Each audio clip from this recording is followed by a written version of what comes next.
할렐루야, 반갑습니다. 오늘 수요 예배에 나오신 여러분들을 진심으로 환영하고 축복합니다. 우리 전후 좌우 보시면서 인사하실까요? 잘 오셨습니다. 반갑습니다. 네, 반갑습니다. 자, 먼저 우리 기도로 나아가도록 하겠습니다. 제가 기도하며 나아가겠습니다. 존귀하신 아버지 하나님, 감사합니다. 우리를 부르시고 또 그 영원한 작정으로서 우리를 구원한 그 은혜가 감사하여서 아버지 하나님, 이 시간 예배로 나아가 하나님께 영광 올려드리고자 이렇게 나와왔습니다. 하나님, 우리의 이 드리는 찬양과 기도와 예배를 받아주시고 또 우리 가운데 그 한량없는 충만한 복으로 또 응답하여 주시옵소서. 이 먼저 드리는 이 예배의 시간, 우리가 찬양으로 그 하나님의 행하심을 온전히 올려드리기 원합니다. 감사드리며 주 예수님의 이름으로 기도드렸습니다. 아멘.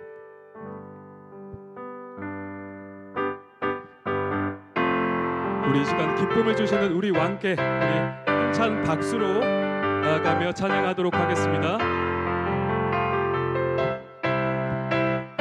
다 와서 찬양해, 사랑을 주신 주 찬양해, 사랑해 우리 주님, 생명 주셨네.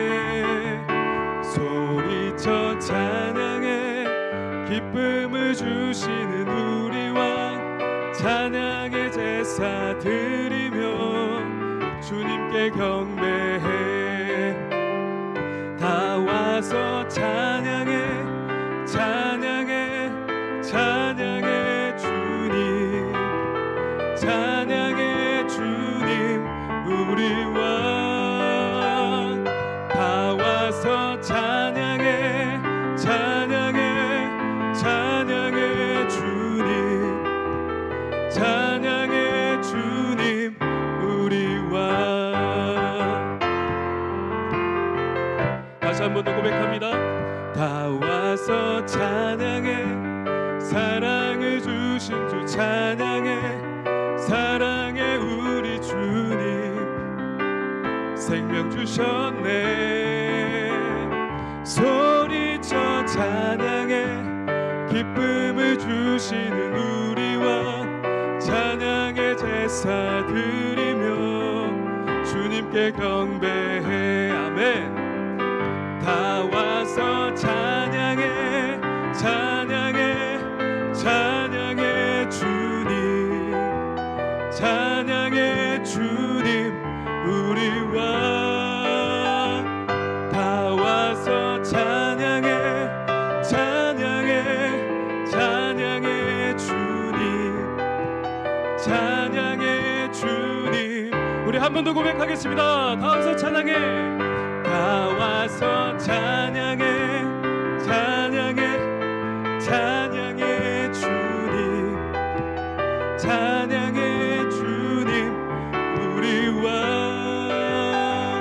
다 와서 찬양해, 찬양해, 찬양해 주님, 찬양해 주님 우리 왕. 찬양하세, 찬양하세,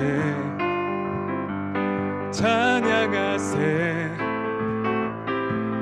왕께 소리 높여 찬양 드리세. 찬양하세, 찬양하세, 찬양하세. 왕께 소리 높여 찬양. 우리 목소리 높여서 고백하겠습니다. 찬양하세, 찬양하세,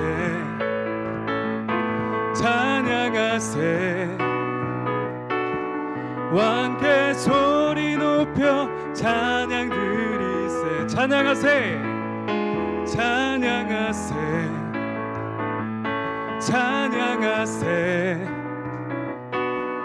왕께 소리 높여 찬양 드리세. 찬양받기에, 찬양받기에 합당하신 주님, 언제나 동일하신 주, 언제나 동일하신 주. 무릎 꿇고서 주 이름 외치세.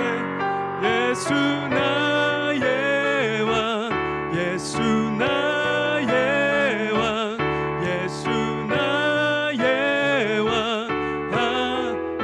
찬양받기에 합당하신 주님, 찬양받기에 합당하신 주님, 언제나 동일하신 주. 무릎 꿇고서 주 이름 외치세. 예수 나의 왕, 예수 나의 왕, 예수 나의 왕. 아, 예수 나의 왕, 예수 나의 왕, 예수 나의 왕, 예수 나. 우리 마지막으로 한 번 더 고백합니다. 예수 나의 왕, 예수 나의 왕, 예수 나의 왕, 예수 나의 왕. 아멘. 우리 왕 되신 주님께 박수로 영광 돌리시겠습니다. 할렐루야. 아멘.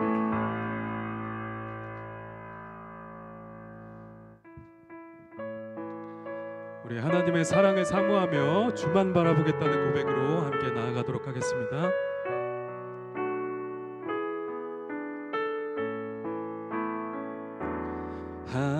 하나님의 사랑을 사모하는 자, 하나님의 평안을 바라보는 자, 너의 모든 것 창조하신 우리 주님이 너를 얼마나 사랑하시는지.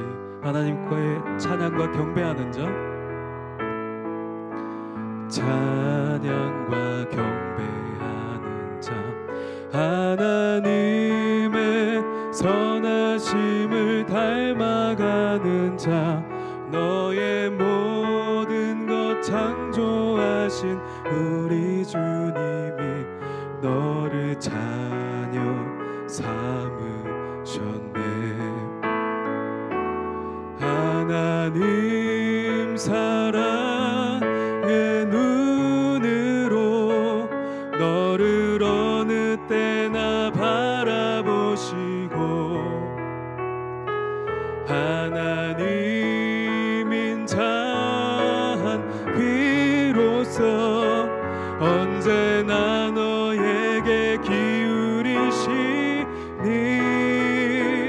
어두움에 밝은 빛을 비춰주시고, 너의 작은 신음에도 응답하시니, 너는 어느 곳에 있든지 주를 향하고 주만 바라볼지라. 우리 가사를 생각하시면서 우리 처음부터 다시 고백하며 나가도록 하겠습니다.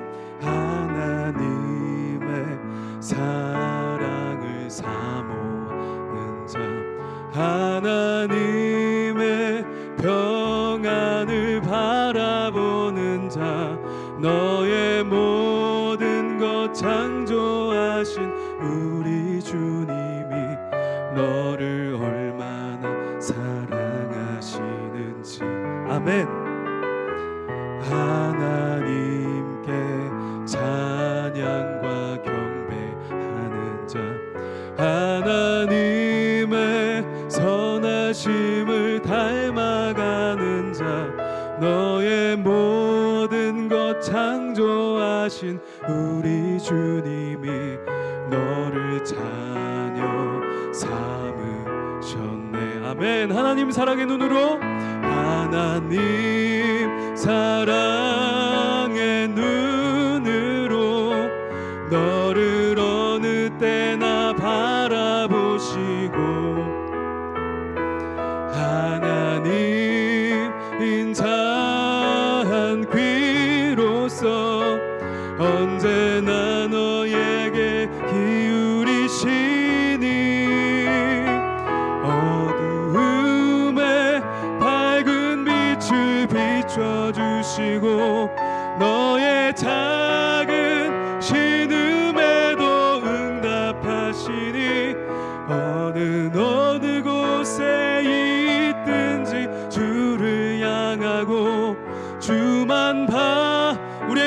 담아서 한 번 더 고백하며 나가겠습니다. 하나님 사랑의 눈으로, 하나님 사랑의 눈으로 너를 어느 때나 바라보시고,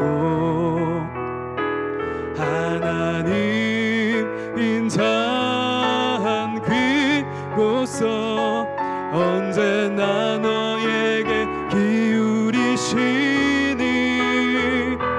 어두움에 밝은 빛을 비춰주시고 너의 작은 신음에도 응답하시니 너는 어느 곳에 있든지 주를 향하고 주만 바라볼지, 주만 바라볼지라.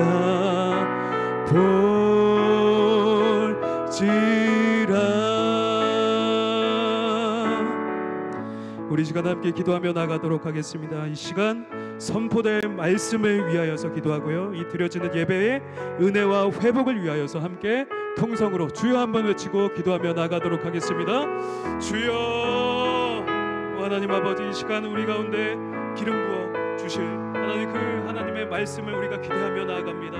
아버지 하나님, 우리에게 말씀을 허락하여 주시고 하나님의 그 기뻐하신 뜻을 우리 가운데 선포되는 하나님, 그래서 우리가 순종으로 나아가는, 그래서 우리 그 마음판에 그 하나님의 말씀이 새겨지는 귀한 은혜의 시간이 되게 하여 주시옵소서. 하나님 함께 하실 줄 믿습니다. 아버지, 우리 가운데 주께서 주실 그 성령의 음성을 나려주시기를 원합니다. 아버지, 찬양의 가사와 같이 우리가 주만 바라보기 원합니다. 아버지 가운데 성령으로 충만케 하시고 하나님의 말씀을 나눠주옵소서. 기도하겠습니다. 사랑의 주 하나님, 감사합니다. 오늘도 주의 말씀을 사모함으로 하나님의 말씀을 듣고 순종하고자 이 시간에 예배 가운데 불러주심을 감사합니다. 이 말씀을 통하여서 우리 모두가 하나 되게 하시고 또 하나님의 사랑과 하나님의 위로하심을 경험하는 놀라운 시간 되게 하여 주옵소서. 모든 영광 주님께 올리며 예수님의 이름으로 기도드립니다. 아멘. 우리 옆 사람과 인사하겠습니다. 하나님이 잘 되게 하십니다. 잘 되게 하실 줄 믿으시죠? 아멘. 자, 오늘 은혜 받으신 하나님 말씀은 신약 성경 고린도후서 2장 1절에서 11절까지 말씀으로 용서함의 이유, 사랑이라는 제목으로 말씀을 나누겠습니다. 신약 성경 고린도후서 2장 1절에서 11절까지 말씀입니다.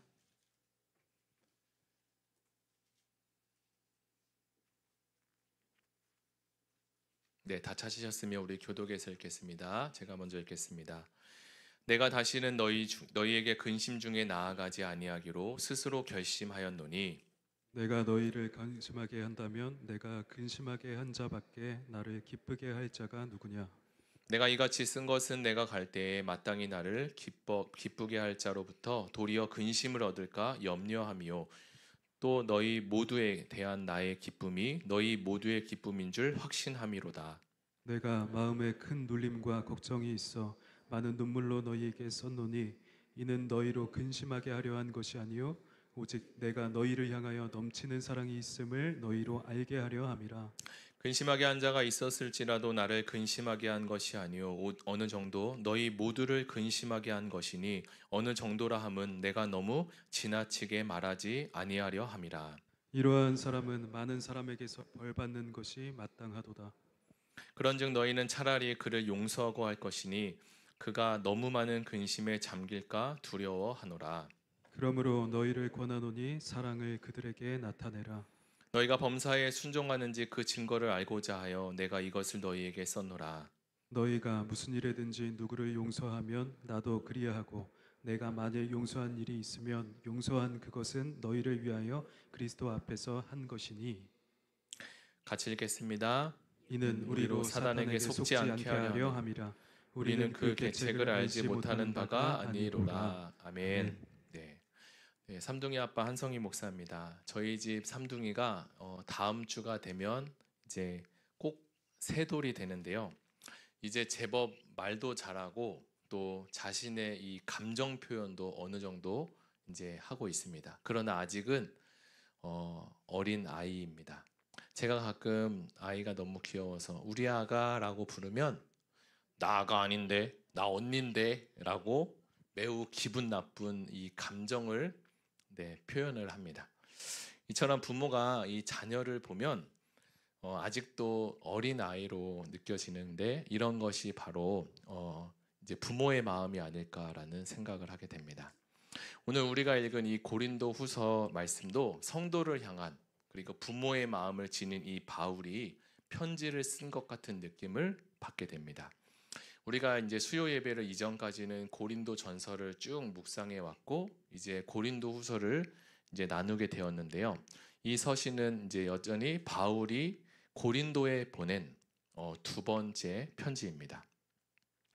바울은 이전에 이제 고린도 교회에 방문을 하겠다라고 하고 재방문을 하겠다고 하고 실제로는 방문을 하지 않았습니다. 그래서 바울은 이 서신을 통해서 왜 자신이 이 마게도냐로 간 후에 고린도로 돌아가지 않았는지에 대해서 해명을 하고 있는데요.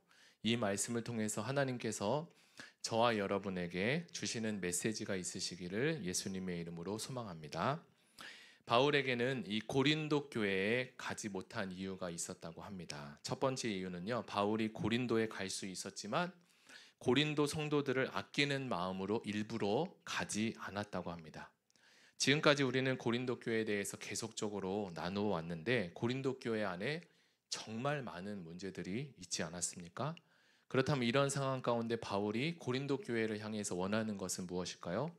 고린도 교회 안에 있는 그리고 성도들에게 많은 어려움과 문제와 고통 속에서 믿음을 잘 지켜나가기를 이 바울이 부모의 마음을 가지고 가장 원하는 바일 것입니다.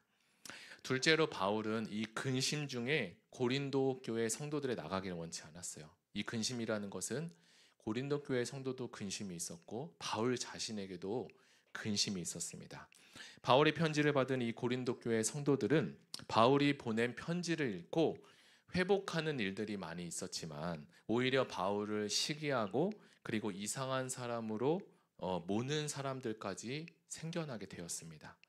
사도 바울은 이런 소식을 듣고 심기가 매우 불편한 상태로 이 고린도 성도들을 만나게 된다면 서로에게 유익이 되지 않을 것이라고 판단했습니다.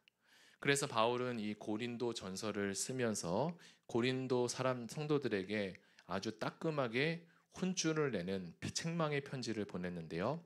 그런데 이 혹독한 편지를 받은 대다수의 성도가 돌이켰다고 얘기했습니다. 아마도 다수의 성도들은 이 바울이 쓴 편지를 읽고 회개하고 하나님께로 많이 돌아온 것 같습니다. 그런데 일부 성도들은 교회를 이제 혼란에 빠뜨린 성도들이겠죠. 그분들은 이제 시험에 들게 되었습니다. 자, 바울은 그들이 당연히 이 벌을 받아야 된다라고 마땅히 생각했는데, 그러나 반면에 이제 그들이 잘못한 것을 회개하고 돌이키게 되었을 때는 이것을 용서하고 위로해주고 받아줘야 된다는 것을 이 내용을 가지고 쓴 것이 바로 고린도후서 전반적인 내용입니다. 제가 말씀드린 것처럼 첫 번째 고린도전서라는 편지는 책망의 편지라고 설명을 드렸고, 두 번째 서신 고린도후서는 아마 사랑과 그리고 위로가 가득한 편지라고 이해하면 좋을 것 같습니다. 이처럼 이 징계와 그리고 위로 사이에는 균형이 참 중요한 것 같습니다. 어린아이가 한 3, 4살 정도 된 어린아이라고 할지라도 부모가 그 자식을 미워해서 혼을 내는 것인지 아니면 이 감정으로 이 아이를 혼을 내는 것인지는 이 3, 4살 정도 된 아이들도 금방 알게 됩니다. 제가 고등학교에 다닐 때 잘못을 하면 선생님들이 저희 때는 막 체벌을 이렇게 하기도 했습니다. 사랑의 매라고 해서 막 큰 매도 들고 막 이렇게 해서 체벌을 했던 기억이 있는데요. 그런데 이제 그 매를 맞은 이 학생들은 이 선생님이 정말 우리를 사랑해서 이 매를 때린 것과 또 이제 그렇지 않고 그날 집에서 이제 아내랑 싸우고 오셔가지고 감정이 상해서 이 매를 든 것을 기가 막히게 또 이제 구별을 하잖아요. 바울은 이 고린도 교회 성도들이 정말로 이 잘되기 원해서 책망의 편지를 썼고, 지금은 두 번째 서신 위로와 격려와 그리고 품어주는 이런 내용을 가지고 말씀을 전하고 있습니다. 우리가 이제 본문 1절을 같이 한번 읽어봤는데요. 한번 1절을 바울이 고린도 성도들에게 교회에 방문하지 않겠다는 결심을 밝히고 있는 1절을 한번 다 같이 읽어보겠습니다. 시작. 내가 다시는 너희에게 근심 중에 나아가지 아니하기로 스스로 결심하였노니.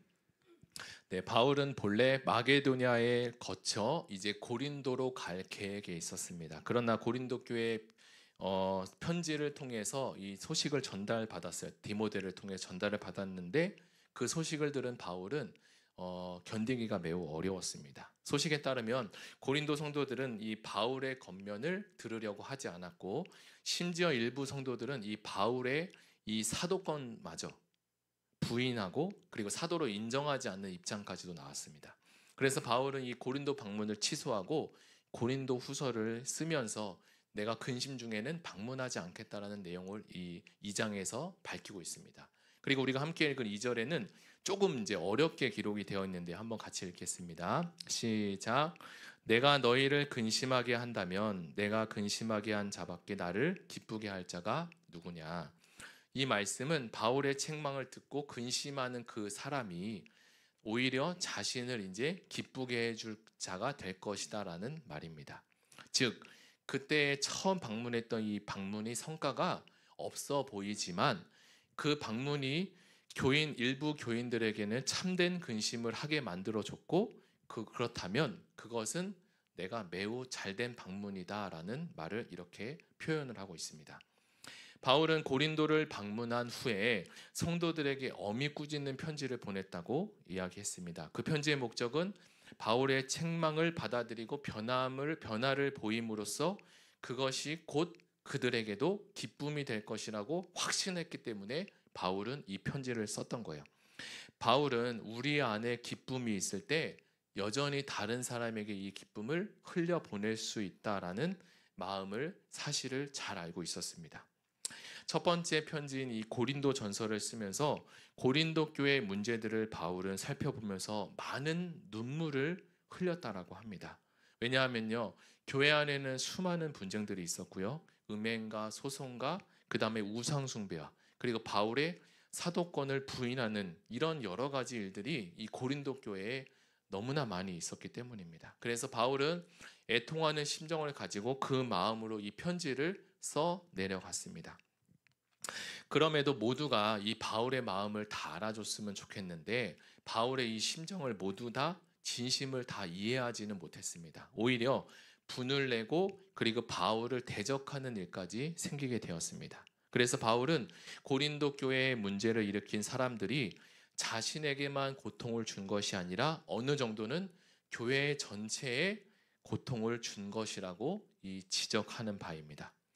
바울은 이 교회 전체를 근심하게 한다면 마땅히 벌을 받아야 된다라고 말을 하고 있어요.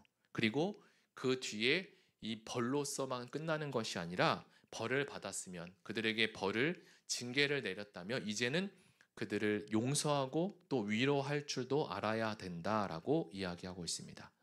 바울은 성도들이 더 이상 이 근심과 걱정과 염려에 사로잡힐까봐 걱정이 많이 되었습니다. 우리는 이 성경을 통해서 하나님의 사랑과 그리고 하나님의 성품을 이해하게 되는데요.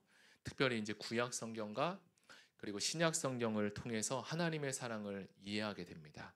구약은 읽어보면 이제 매우 딱딱하기도 하고 또는 법전과 같은 약간 율법의 느낌을 받게 되고, 그러나 신약은 이제 약간 재미도 있고 또 이 서술도 좀 쉽게 되어 있어서 좀 술술 잘 이해하고 넘어갈 수 있고 약간의 따스하거나 또는 넉넉한 느낌을 받게 됩니다.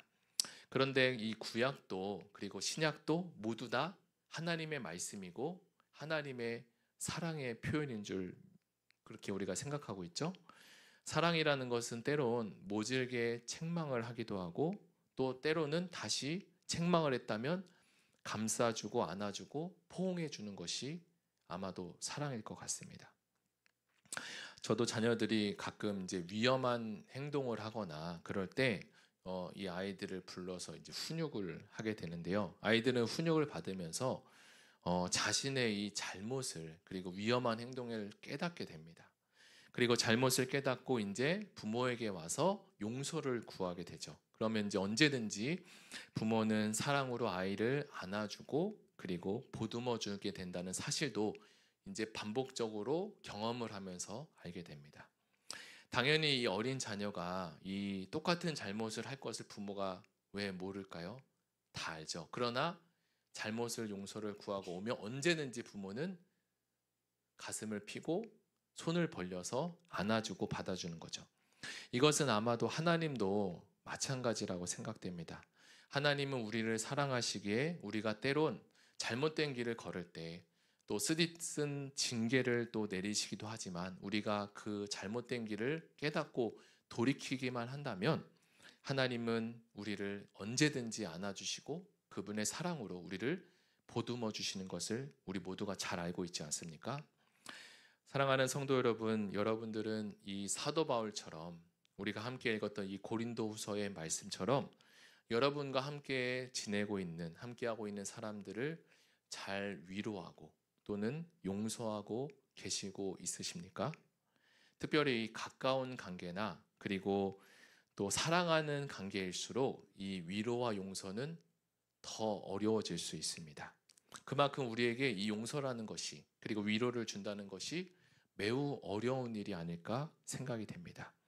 그러나 이 사실을 바울도 알았음에도 왜 바울은 우리에게 그렇게 사람들에게 그리고 위로하고 격려하고 용서하라고 말씀하고 있는데요. 그 이야기를 왜 그렇게 이야기를 전하고 있을까요? 그것은 용서가 주는 유익이 우리에게 매우 많기 때문입니다. 바울은 교회 안에서 또는 관계 안에서 용서가 있을 때 사단의 속임수에 빠지지 않을 수 있다. 그리고 미움을 극복할 수 있다라고 이야기해주고 있습니다. 성도님들은 부부싸움을 잘 하고 계신가요? 잘 하시나요? 제가 부부싸움을 잘 한다는 말은 크게 두 가지 의미가 있는데 하나는 자주 한다. 두 번째는 건강하게 잘 한다라는 뜻을 가지고 있습니다. 제가 이제 아내랑 결혼한 지 보니까 한 14년 정도 됐어요. 결혼을 하면서 제가 이제 부탁한 것이 있는데 성경을 보니까 해가 지기 전에 분을 품지 말라고 이런 말씀이 있더라고요. 그래서 제가 우리가 뭐 안 싸울 수는 없지만 싸우게 되면 해가 지기 전에 서로 용서를 구하고 용서를 구하면 용서를 해주자라는 이제 이런 약속을 했던 것 같아요. 그리고 이제 그렇게 노력을 해 갖고 있는데 우리 성도님들은 해 떨어지기 전에 잘 용서하고 계시죠? 네. 아, 안 싸우세요? 여름에는 안 싸우세요. 해가 길어서. 특별히 고린도후서 2장의 말씀은 교회에 문제가 생겼을 때 이 문제를 우리가 어떻게 해결하면 좋을지에 대해서 잘 알려주고 있습니다. 우리가 살면서 이 문제라는 것이 안 생기면 가장 좋은데요. 또 안 생길 수가 없잖아요. 그러면 문제가 생겼을 때 우리는 어떻게 이것을 마무리 짓느냐 이것이 참 중요한 것 같습니다. 이것을 좀 더 얘기해 보면 교회 안의 징계와 그리고 칠이라는 부분에 대해서 이야기를 할 수 있습니다. 교회 안에서 어떤 문제를 일으켜서 교회나 그리고 성도에게 피해를 주었을 때 이것을 어떻게 지혜롭게 징계를 하고 그리고 다듬어 갈 것인가를 오늘 본문이 잘 설명해 주고 있습니다. 안타깝게도 현재 교회는 치리를 꺼리고 있으며 그리고 성도는 그 치리 받기를 싫어하고 있습니다. 그러나 교회는 이러한 과정을 통해서 교회를 건강하게 세워갈 수 있습니다. 그리고 이 방식은 그리스도의 사랑 안에서 이루어져야 할 것입니다. 그래서 우리는 이러한 일이 생기지 않도록 예방을 잘 해야 되는데요. 먼저 예방하는 길이 첫 번째 먼저는 자신의 결정이나 그리고 자신의 행동이 공동체에 어떠한 영향을 끼치는지를 잘 살피는 자가 되어야 할 것입니다. 어떤 경우는 자신의 생각과 그리고 자신의 감정에 몰두한 채 공동체나 다른 사람들에게 어떠한 것을 고려하지 못하는 경우도 생기게 됩니다. 그래서 공동체에 큰 근심거리를 줄 수도 있고 또 어려움을 또 피치 못하게 주는 경우가 생기게 됩니다. 그런 측면에서 바울은 교회를 먼저 생각했던 것 같아요. 바울이 고린도 교회를 방문한다고 했으나 이 고린도 교회를 방문하지 않음에 성도들은 잔뜩 화가 나고 시험에 들었다라고 했습니다. 그리고 바울을 향해서 바울은 겉과 속이 다른 사람이다라고 음해하는 자들까지도 생겼다라고 얘기했습니다. 그러나 바울의 입장은 자신이 고린도 성도들을 아끼기 때문에 일부러 가지 않았다라고 해명하고 있어요. 바울은 계획대로 고린도 교회에 방문할 수 있었습니다. 그러나 그는 교회의 전반적인 이 전체를 살펴보고 그렇게 결정하는 것이 더 지혜롭다라고 판단이 되었던 겁니다. 그렇다면 우리가 신앙생활을 할 때 어떻게 하는 것이 공동체에 더 유익이 될 수 있을까라는 것을 잘 살펴보아야 할 것입니다. 그리고 두 번째 권면을 하는데요. 교회 안에서 잘못한 자들을 이제 징계하고 치리했으면 그분들이 이제 회개하고 돌아오면 용서하고 위로해야 된다라고 권면을 하고 있습니다. 그러니까 우리는 징계만 계속해서도 안 되고 또 징계는 안 하고 위로만 계속해서도 안 될 것입니다.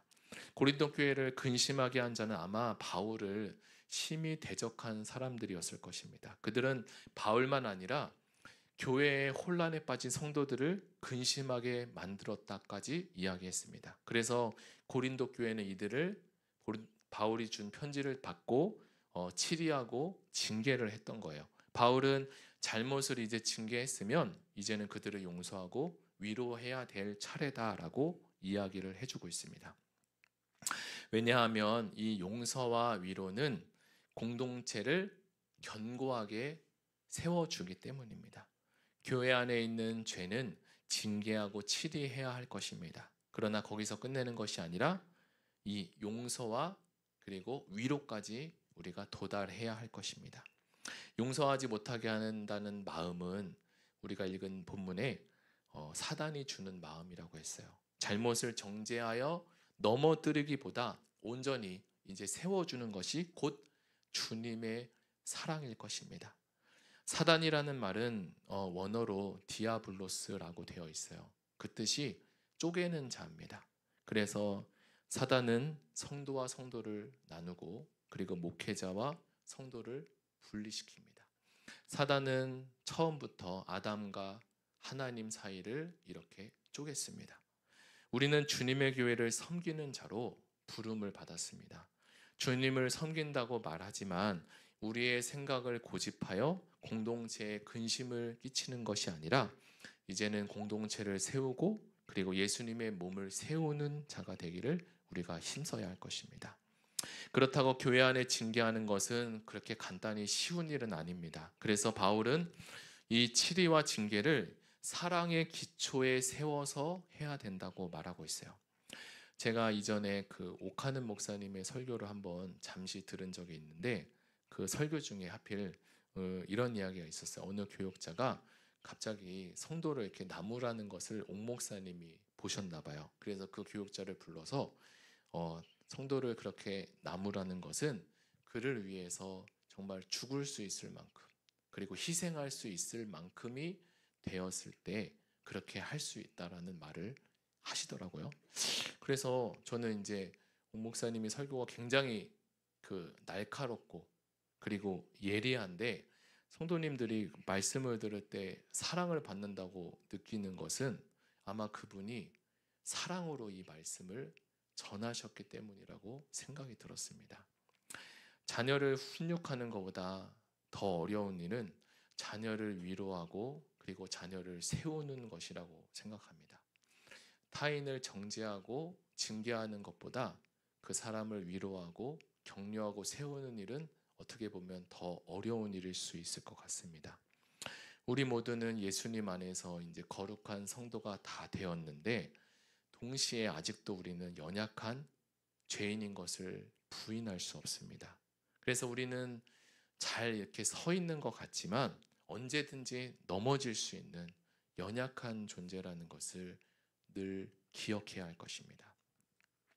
징계를 행하는 사람조차도 연약한 존재이기에 그 징계를 하는 일은 쉽지 않을 것입니다. 그래서 바울이 사랑으로 고린도 교회 성도를 책망한 것처럼 그 동기와 과정도 사랑으로서 출발해야 할 것입니다. 사역을 이렇게 하면 할수록 느끼는 것은 사랑이 부족하다라는 생각을 많이 하게 됩니다. 그리고 사역을 할수록 사랑이 정말 많이 필요하다라는 생각을 하게 됩니다.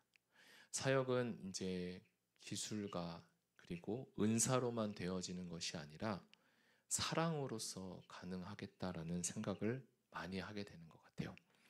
그런 면에서 예수님은 이 사랑이 정말 충만하신 분이었습니다. 우리 모두가 성령 충만을 위해서 늘 기도하고 힘쓰지만 이 성령 충만한 그리스도인이 되길 바라지만 사랑이 충만한 것이 곧 성령 충만의 출발인 것 같아요. 그런 측면에서 우리 대한민국은 참 훌륭하신 목사님들이 많으신 것 같습니다. 예전에 있었던 그 믿음의 선진들의 그분들의 간증과 그리고 책들을 읽어보면 하나같이 마음이 참 넓으시고 그리고 사랑이 많으신 것을 느끼게 됩니다. 우리가 주님의 교회에 순장으로 또는 부장으로 또 봉사의 자리로 이렇게 다 부름을 받지 않았습니까? 하나님께서 우리에게 말씀하시는 것은 하나님의 교회에 사랑하고 충성하라는 것이 하나님의 뜻인 것 같습니다. 우리가 감히 누구를 정죄하고 그리고 판단할 수 있을까요? 그 어느 누구도 그렇지 못할 것입니다. 어떤 이유에서 교회의 지체들이 분리되고 나뉘는 것은 하나님의 뜻이 아닐 거라고 생각합니다. 하나로 연합이 되어지는 것, 그리고 그것이 하나님을 여전히 기쁘시게 하는 것이라고 믿습니다. 자, 그렇다면 이제 많이 왔는데요. 우리는 어떻게 하면 타인을 진심으로 위로하고 용서할 수 있을까? 이 질문을 하게 됩니다. 먼저는 우리가 하나님의 크신 사랑과 그리고 용서하심을 받은 자임을 우리가 알아야 합니다. 잊어버려서는 안 돼요. 사랑받은 자가 다른 사람을 또 사랑해 줄 수 있다고 하지 않습니까? 제가 존경하는 어느 목사님이 계신데 그분을 대할 때 저는 마음속으로 저분은 어떻게 저렇게 마음이 넓고 사랑이 많으실까라는 생각을 많이 했습니다. 하나님께서 그 목사님도 똑같이 예수 십자가의 구원으로 구원해 주셨고 나도 똑같이 예수님의 십자가로 구원해 주셨는데 왜 내가 느끼는 하나님의 사랑과 또 그분이 느끼는 하나님의 사랑이 이렇게 다를 수 있을까라는 질문을 해본 적이 있습니다. 그런데 하루는 이런 말씀을 하시더라고요. 여러분, 제가 얼마나 큰 죄인인 줄 아십니까? 스스로 큰 죄인인 줄 알게 되면 하나님의 사랑도 얼마나 큰지를 알게 된다는 말씀을 하셨어요. 그때 제가 그 비밀을 깨닫게 되었습니다. 구원은 하나님이 다 똑같이 주셨는데 그 구원의 크기가 느끼는 것이 다 조금씩은 다를 수 있겠다라는 생각이 됐고요. 사도 바울도 이전에 율법에 있을 때 예수님을 만나기 전에 자신이 율법에 있어서 완벽한 자라고 의인이라고 생각하지 않았습니까? 왜냐하면 자신은 율법에 있어서 완벽했거든요. 그런데 그가 다메섹에서 예수의 빛이 비치고 난 이후에 자신의 죄가 다 드러나기 시작하면서 바울은 내가 죄인 중에 괴수다라는 이야기를 거기까지 이제 하게 됩니다. 그때부터 이제 다윗은 타인을 정죄하는 자가 아니라 타인을 위로하고 격려하고 세우는 자로 쓰임을 받게 되었습니다. 우리의 신앙도 이 다메섹을 지나는 경험이 필요할 줄 믿습니다. 사랑의 원자탄이라고 불리는 손양원 목사님을 다들 많이 아실 줄 믿습니다. 손양원 목사님은 자신의 두 아들이 이 총살 당하도록 계기를 제공한 안재선을 이제 양아들로 삼게 되었어요. 그의 뜨거운 사랑은 그 모든 사람의 마음을 다 녹일 수 있을 힘의 원천이 되었습니다. 그의 딸 손동희 권사님은 아버지 손양원 목사님을 향해서 그분은 예수님 중독자라고 표현을 했습니다. 또한 한국교회사에 큰 도전과 은혜를 끼치신 최건능 목사님이라고 계십니다. 원래 성함은 최봉석 목사님인데 워낙 권능이 많이 나타나서 우리에게는 최건능 목사님으로 알려져 있습니다. 최 목사님이 이 조선 땅에 세운 교회가 무려 80여 개, 이 팔도 강산을 누비면서 매일과 같이 예수천당 그리고 불신지옥을 외쳤던 목사님이셨어요. 그때 우리나라 상황은 매우 긴박하고 그리고 긴박하게 돌아가고 있었습니다. 조선 총독부는 조상을 신으로 모셔놓고 모두 다 신사참배를 하라고 강요를 하고 있었습니다. 다수의 교계들은 일본의 압박에 굴복하여 신사참배를 받아들이게 되었고, 끝까지 굴복하지 않다가 반대 운동을 펼치다가 이 최 목사님이 이제 선천 경찰서에 체포가 되었습니다. 최 목사님은 그곳에서 손톱과 발톱을 다 뽑히고 천장에 매달려 모질게 이제 매를 맞으셨어요. 일본 형사들이 모질게 매를 때릴 때마다 최 목사님은 예수천당 그리고 불신지옥을 계속 외치셨습니다. 일본 형사는 목사님에게 예수 이야기 좀 그만하라라고 이야기했습니다. 그때 최 목사님은 이렇게 얘기하셨어요. 내 온몸은 예수로 가득 차 있어서 당신이 나를 때릴 때마다 내 목에서 예수가 터져 나올 수밖에 없다. 예수 소리를 듣고 싶지 않으면 나를 더 이상 때리지 말라라고 이야기하셨습니다. 사랑하는 성도 여러분, 최건능 목사님은 순교하는 그 순간까지 예수 이야기만 하다가 가신 분이셨습니다. 목사님께서는 머리부터 발끝까지 예수로 가득하셨기에 예수 이야기만 외칠 수밖에 없었던 것처럼 저와 여러분도 예수님의 사랑이 다 가득하여서 고린도 교회를 살리신 하나님의 사랑이 그리고 우리를 살리시고 그리고 의왕 우리 교회를 살리고 그리고 나라 민족을 살리는 그 은혜가 충만하시기를 예수님의 이름으로 축복합니다. 우리 다 같이 말씀을 생각하며 찬양하실 때 우리 예수님을 묵상하고 예수님의 사랑을 깊이 생각하는 시간이 되기를 바랍니다.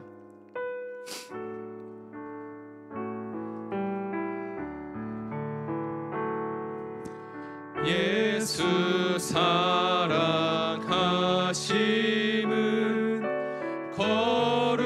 거룩하신 말일세. 우리들은 약하나 예수 권세만 도다. 날 사랑하신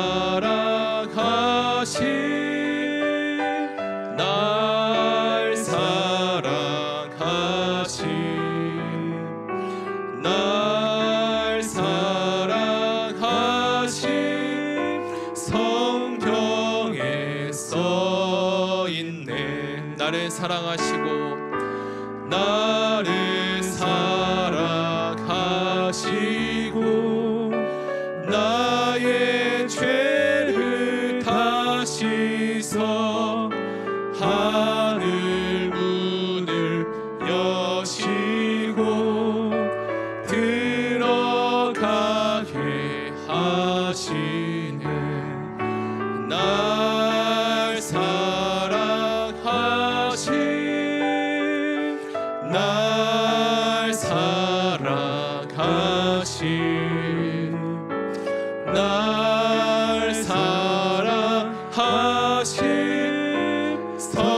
성경에 써있네. 내가 연약할수록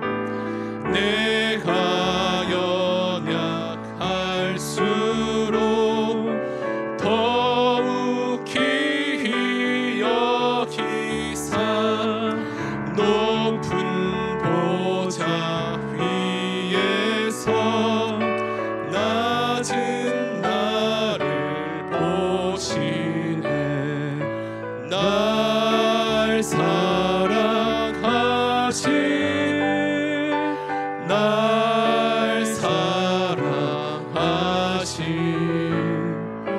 날 사랑하신 성경에 써인 세상 사는 동안에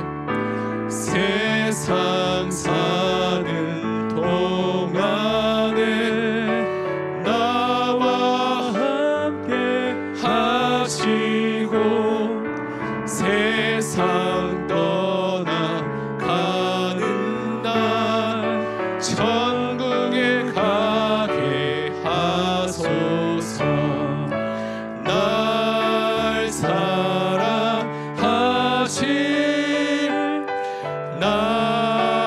사랑하신 날 사랑하신 성경에 우리 마지막으로 찬양합니다. 세상 사는 동안에 세상 사는 동안에 나와 함께 하시고 세상 떠나가는 날 천국 가게 하소서. 날 사랑하신 날 사랑하신 날 사랑하신 성경에 써있네. 우리 말씀을 붙들고 함께 기도하기로 합니다. 주 예수를 믿으라. 그리하면 너와 내 집이 구원을 얻으리라. 주 예수를 믿으라. 너를 통해서 너와 가정을 구원하신다고 약속하신 하나님, 우리에게는 하나님의 사랑을 허락하여 주심을 감사합니다. 우리가 타인을 징계하거나 치리할 권한이 없음을 고백하고, 우리에겐 다른 사람을 위로하거나 용서할 힘과 능력도 없음을 고백합니다. 그러나 성령께서 우리와 같은 사울을 변화시켜서 성령의 사람으로 바울이 되게 하신 것처럼 우리도 이제 타인을 사랑하고 위로하고 격려하여 사람을 세우는 주님의 일꾼이 되게 하여 주옵소서. 고린도 교회의 수많은 문제가 그들만의 문제가 아니라 모두 우리의 문제임을 알게 하여 주심을 감사합니다. 이제 말씀을 듣고 변화받는 우리 응앙우리교회 모든 성도님이 되게 하여 주옵소서. 하나님의 사랑으로 충만하게 하여 주옵소서. 우리에게는 사랑이 없음을 고백하오니 주님의 사랑으로 우리가 하나님께 이 시간에 기도할 때 하나님의 사랑을 위로부터 공급하여 주옵소서. 우리 다 같이 주여 한번 부르고 기도하시겠습니다. 주여, 하나님 아버지 감사합니다. 우리에게 주님의 사랑이 필요한 줄 믿습니다. 하나님, 고린도후서 말씀을 통하여서 예수 그리스도의 사랑이, 주님의 충만하신 그 사랑이 사도 바울에게 흘러가고 고린도 교회에 흘러가고 고린도 교회 성도와 교회를 살리게 하시고 치료하고 징계한 고린도 교회가 이제 위로하고 격려해서 살아나게 하시고 세우게 하심을 감사드립니다. 하나님, 이러한 일들이 주여 우리를 통해서 우리 교회에 일어나게 하시고 우리 교회의 사랑이 충만한 교회가 되게 하여 주옵소서. 예수의 사랑이 충만한 교회가 되게 도와주옵소서. 각자 심령마다 다락방마다 우리 순장님들마다 하나님 아버지 집사님들마다 우리 권사님과 장로님들마다 주의 사랑이 충만하게 하여 주옵소서. 하나님 아버지, 고린도 교회 문제가 주님 내 문제임을 고백합니다. 주님 내 안에 있는 하나님 아버지 추악한 문제들을 이제 벗어버리게 하시고 주님의 사랑으로 충만하게 도와주옵소서. 하나님 아버지, 세상 사는 동안 주님 나와 함께 하시고 세상 떠나가는 날 천국 가게 하심을 감사합니다. 주님께서 날 사랑하시고 주님 날 사랑하심을 우리가 알게 하심을 감사합니다. 하나님의 사랑이 이 성경에 기록되었는데 그 사랑이 충만하게 하시고 하나님의 사랑으로 오늘 하루도 살아갈 수 있는 은혜를 주여 부어 주옵소서. 이 시간에 두 번째로 기도하기로 합니다. 다음 세대 이제 여름 사역이 7월 8월에 있습니다. 여름 사역을 위해서 준비하는 다음 세대 부서마다 그리고 교역자와 교사 선생님들을 주님 붙들어 주시고 다음 세대 자녀들이 이 수련을 통해서 온전히 주님의 사랑을 경험하게 하시고 은혜 받고 변화받는 하나님 귀한 시간으로 주여 만들어 주시고 사용하여 주옵소서. 우리의 기도를 응답하여 주시고 하나님 다음 때 여름 사역을 위해서 그리고 있을 온 세대 연합 예배를 위해서 우리 다 같이 교회를 위해서 기도하시겠습니다. 우리 주여 한번으로 기도하겠습니다. 주여, 사랑의 하나님 감사합니다. 다음 세대 여름 사역이 이제 시작됩니다. 하나님의 사역 가운데 준비하는 우리 교육자들에게 하나님 성령의 충만함과 하나님 은혜를 덧입혀 주시고 하나님 아버지 준비하는 지혜와 능력을 더하셔서 하나님은 다음 세대 교사 선생님들과 함께 힘을 모아서 준비할 때 하나님 아버지 다음 세대가 잘 세워주시는 은혜가 충만 충만하게 하여 주옵소서. 교사 선생님들을 붙들어 주시고 교육자들을 붙들어 주시고 하나님 우리 교회를 붙들어 주시고 은혜 받고 변화받는 시간으로 주여 사용하여 주옵소서. 온 세대의 연합 예배를 위해서 기도합니다.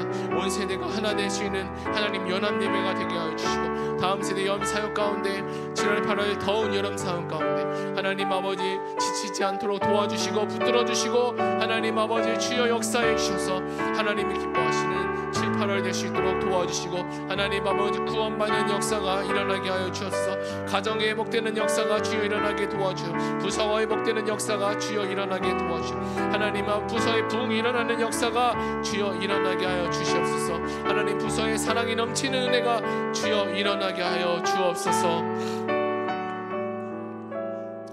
우리 마지막으로 기도하기로 합니다. 선교사님을 위해서 우리 나라 민족을 위해서 기도할 텐데요.